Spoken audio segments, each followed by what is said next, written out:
Welcome to FunlishPodcast, where we make English learning fun and natural. I'm your host, and today I've got something super special for you. We're diving into a real conversation between two friends chatting about Christmas Day. This is exactly the kind of English you'll hear in everyday life, so grab your headphones and let's jump right in. Hey Sarah! Oh my gosh, I'm so glad you could make it over today. How was your Christmas morning? Mike, thanks for having me over. Oh, wow, where do I even start? It was absolutely chaotic, but in the best possible way. You know how my family gets during the holidays. I can only imagine. Did your mom go overboard with the cooking again? Are you kidding me? She started prepping at like 5 in the morning. I woke up to the smell of cinnamon rolls baking, and she already had 3 different casseroles in the oven. I swear, she thinks we're feeding an army instead of just 8 people. That sounds amazing, though. My mom's the complete opposite. She ordered everything from the grocery store this year. We had pre-made stuffing, store-bought pie, the whole 9 yards. I was kind of disappointed, to be honest. Oh no, that's such a bummer. There's something magical about homemade Christmas food, you know? Like, even when it's a little burnt or doesn't look perfect, it just tastes like love. Exactly. I tried to convince her to at least make her famous mashed potatoes, but she was like, Mike, I'm tired of cooking every single holiday. I get it, but still. Well, maybe next year you could offer to help more. I actually spent most of yesterday afternoon in the kitchen with my mom, and it was really nice. We were laughing, sharing stories, and I learned how to make her secret gravy recipe. Wait, she finally shared the secret gravy recipe? That's huge. She's been guarding that thing like it's classified information.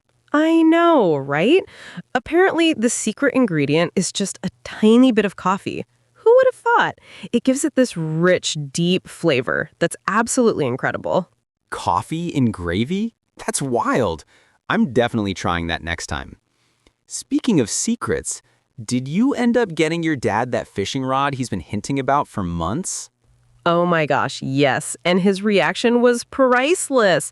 He opened the box and just stared at it for like 10 seconds without saying anything. Then he got all teary-eyed and gave me this huge hug. It was so sweet. Aw, that's adorable. Dads and their fishing gear. Am I right? My dad was the same way when I got him those fancy golf clubs last year. He acted like I gave him $1 million. There's something about getting the perfect gift, isn't there? It's not even about how much it costs. It's about showing someone you really listen to them and care about what makes them happy. Absolutely. That's why I love Christmas so much. Sure, the presents are fun, but it's really about those moments of connection. Like, my little nephew got this remote control car, and instead of playing with it himself, he immediately wanted to show everyone how it worked. Kids are the best during Christmas. They get so genuinely excited about everything. My cousin's daughter is only 4, and she was more interested in the wrapping paper and boxes than the actual toys. She built this elaborate fort out of cardboard and spent hours playing in it. It's hilarious. Kids have such amazing imaginations. They can turn literally anything into an adventure. Remember when we were kids and Christmas felt like the most magical day of the entire year? Oh my gosh, yes. I used to wake up at like 4 in the morning and just lie in bed too excited to fall back asleep. And the anticipation was almost better than actually opening the presents. Same here. I would sneak downstairs and just stare at all the wrapped boxes under the tree, trying to guess what was inside each one. My parents always caught me, but they never got mad. They thought it was cute. That's so sweet. My parents had this rule that we couldn't open anything until after breakfast, which felt like torture at the time. But looking back, I'm glad they made us slow down and savor the whole experience. Smart parents. These days, everything moves so fast. It's nice to have traditions that force you to be present and really enjoy the moment. Did you guys do anything special after opening presents? We always go for a walk around the neighborhood after lunch. It's become this really nice tradition.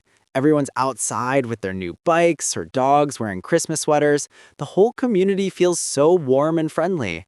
That sounds lovely. We usually end up playing board games or watching old Christmas movies.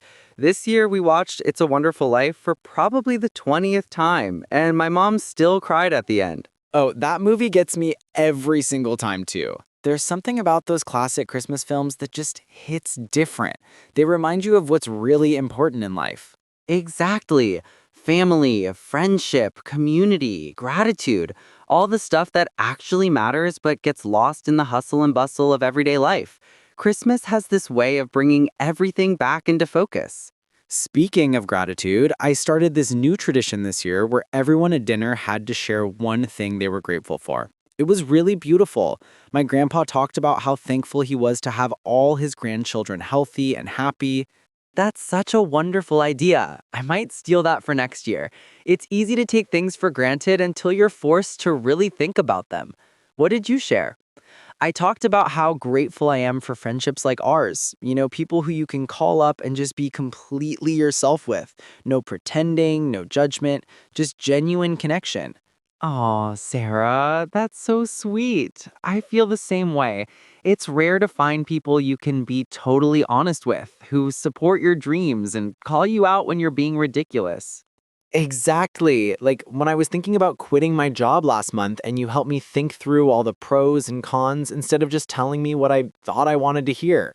Well, that's what friends are for, right? Sometimes we need someone to be our voice of reason when our emotions are running high. Plus, you ended up making the right decision to stay and ask for that promotion instead. Which I got, by the way. I meant to tell you earlier, my boss called this yesterday morning, right before Christmas dinner, and offered me the position. Best Christmas present ever. Sarah, that's incredible! Congratulations! I'm so proud of you. You've been working toward this for months, and you totally deserve it. Thank you. I'm still kind of in shock, to be honest. It doesn't feel real yet, but it's going to mean more responsibility, better pay, and finally getting to work on those projects I've been passionate about. That's amazing. You're going to crush it in that new role. I can already picture you leading meetings and making all those positive changes you've been talking about. I hope so. I'm nervous, but excited. It feels like the perfect way to start the new year, Like everything's falling into place. New year, new opportunities. I love that energy. Actually, that reminds me, what are your plans for New Year's Eve? Are you doing anything special? I'm not sure yet. Part of me wants to do something big and exciting, but another part of me just wants to stay home with close friends and reflect on the year. What about you? I'm leaning toward the low-key option too.